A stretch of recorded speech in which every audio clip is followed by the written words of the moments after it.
এই ঘটনা আপনি ক্যামেরায় বন্দী করেছেন? হ্যাঁ। আপনি ভাই খুব সাহসী সাংবাদিক। আপনার এই ফুটেজ আমাদের নিউজ এডিটর দেখেছেন। এমডি স্যার দেশের বাইরে থেকে গেলেই প্রচার হবে। এটা প্রচার হলে জনগণের সামনে কুরবানদের মুখোশ খুলে যাবে। এই কাজটা খুব দ্রুত করে দিতে হবে পিঙ্কি। তোমাকে বলতে হবে না, আমাদের সাংবাদিকদের দায়িত্ব হলো কত দ্রুত শয়তানদের মুখোশ খোলা যায়। আমি তাহলে আসি। ক্যাসেটটা? ওটা তোমার কাছে থাক, এটা মূল্যবান তথ্য, সাবধানে রেখো। আসি বোন। ঠিক আছে। হ্যাঁ, এটা মূল্যবান তথ্য। মঞ্জু ভাইকে হত্যার প্রমাণ পাইনি। কোরবান, এবার আমি কুকর্মের কথাবার্তা জনগণের সামনে প্রচার করব। হ্যালো।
তোর জারি জুরি খতম। দেশ টিভিতে আমাদের কুকর্মের ভিডিও প্রচার করে দেশ ও জনগণের কাছে আমাদের ভিলেন বানাতে চেয়েছিলি না? হ্যাঁ, আরে আমার বাপ দাদারা ছিল হিটলারের বংশধর, আর আমার সাথে করে হিটলারই। হ্যাঁ, কি বলতে চাস তুই পরিষ্কার করে বল। পরিষ্কার করে বলতেছি, মন দিয়ে শোন।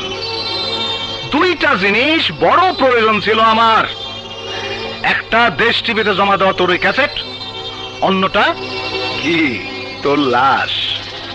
ক্যাসেটটা, ওই দেশ টিভিতে জমা দেওয়ার ক্যাসেটটা এখন আমার হাতে, বাকি আছে তোর লাশ। ওটা খুব শিগগিরই কুরবান। আরে চিৎকার করে গলা ফাটায় কোনো লাভ নাই। কুরবান এই সমাজের একজন সম্ভ্রান্ত লোক, তার মান সম্মান নিয়ে তুই যদি আবার টানাটানি করছস, তাহলে তোর লাশ আমি কুত্তা বিলাই দিয়ে খাও। আয় কুত্তার বাচ্চা, তুই কি করবি বল? তুই কি করবি বল? বল তুই কি করবি? কি হয়েছে বাবা? আমি ভুল করেছি মা। আমি ওকে বিশ্বাস করে ভুল করেছি মা। এমন কি ভুল করেছিস? আমি তো কিছুই বুঝতে পারছি না। মা, আমি বিশ্বাস করে কুরবান ফ্যাটিদের সব অপকর্মের ভিডিও ক্যাসেট দেশ টিভি রিপোর্টার পিঙ্কের কাছে রেখে এসেছিলাম, কিন্তু ও বিশ্বাসঘাতকতা করে তা কুরবানকে দিয়ে দিয়েছে। আমি ওকে ছাড়বো না মা। মাথা গরম করিস না বাবা, যা করতে হয় ঠান্ডা মাথায় কর। না মা, না, আমি ওকে ছাড়বো না। আমাকে বাধা দিও না। মায়ের অবাধ্য একটা পাও সামনে বাড়াবে না। শেলি, আমার রক্ত এখন খুঁড়ে সে টক বক করছে। ওই পিঙ্কি। আমি সব শুনেছি। একদিন তুমি না বলেছিলে হাতের অস্ত্র ফেলে দিতে? তুমি বলেছিলে মিছিলে গুলি না করতে। আজ কেন তুমি অস্ত্র হাতে তুলে নিতে চাইছো? আমি ভুল বলেছিলাম শেলি, আমি ভুল বলেছিলাম। দেশদ্রোহী সন্ত্রাসী বেঈমান বিশ্বাসঘাতকদের অপকর্মের জবাব অস্ত্রের ভাষাতে দিতে হয়। কিন্তু আমাকে অস্ত্র ফেলে দিতে বলে তুমি হাতে অস্ত্র তুলে নেবে, তা তো আমি হতে দেব না। কিন্তু ওই পিঙ্কিকে আমি ছাড়বো না শেলি, কারণ যে প্রমাণ দিয়ে ফ্যাটি কুরবান কমান্ডারদের মুখোশ খুলে দিব, সেই প্রমাণ পিঙ্কি কুরবানের হাতে তুলে দিয়েছে। কুরবান তোমাকে টেলিফোনে মিথ্যা বলতে পারে। তুমি বলছো মিথ্যে? আগে চল আমরা পিঙ্কির কাছে যাই, ঘটনাটা জানার পরে যা করার করা যাবে। চলো।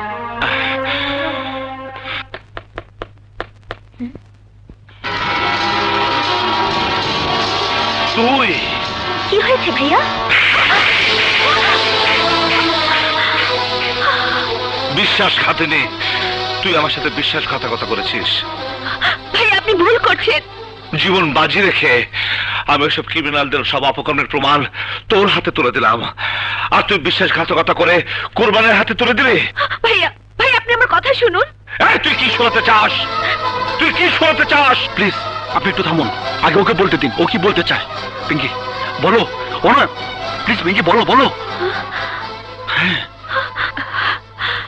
অনেক দিন পর আপনি আমাকে মৃত ভাইয়ের কথা মনে করিয়ে দিলেন। আমি তো ভুলেই গিয়েছিলাম আমাকে কেউ শাসন করার আছে। এই আমাকে কথা বাদ দে, বল কুরবানের কাছে ক্যাসেট দিলি কেন? আমি ওদেরকে ক্যাসেটটা দেব তা আপনি ভাবলেন কি করে? ওই জানোয়ারটা আমার সাংবাদিক ভাইকে আমার সামনে হত্যা করে অ্যাক্সিডেন্ট বলে চালিয়ে দিয়েছে। প্রমাণের অভাবে আমি আমার ভাইয়ের হত্যার বিচার পর্যন্ত পাইনি। তোমার ভাই? হ্যাঁ, ওই চ্যানেলে চাকরি করত, তাকে ওরা হত্যা করেছে।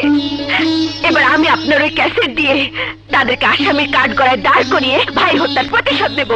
প্রতিশোধ কিভাবে দিবে? ক্যাসেট তো ওদের হাতে। ভাইয়া, আপনি আমাকে এত বোকা ভাবলেন কি করে? তার মানে? আমি ক্যাসেটটা হার্ড ডিস্কে রেকর্ড করে রেখেছিলাম, তার ডুপ্লিকেট কপি আজই আপনাকে আমি দেব। তুমি তুমি আমাকে মাফ করে দাও বোন। আমি না বুঝে। না ভাইয়া, ছোট বোনের কাছে মাপ চাইবেন না। ওদের বিচার করতে পারলে আমার ভাইয়ের আত্মা শান্তি পাবে। ভাইয়া, তোমার ভাইয়ের মতো আর কোনো ভাইকে ওদের বলি হতে আমি দেব না। এটাই হবে আমার কুরবানের বিরুদ্ধে সংগ্রাম।